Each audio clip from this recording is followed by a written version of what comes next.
喺正緣來臨之前咧，上天會派兩個人嚟考驗你，然後正緣先會出現。嗱，第一個人出現嘅時候咧，佢係會好愛你，佢會為你付出，亦都會為你鋪排晒未來啊所有嘅嘢。但係呢一個人你會覺得無動於衷，你會覺得理所當然。所以呢一個人咧會帶到俾你，就係你要學識珍惜。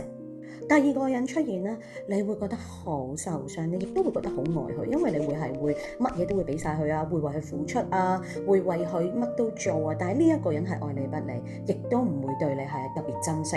而呢一個課題就係要學識如何去放下。如果呢兩關都走晒嘅話啦，你亦都會而家可能會處於係一啲好拉扯嘅心情啊，好想放低，但係又唔捨得放低。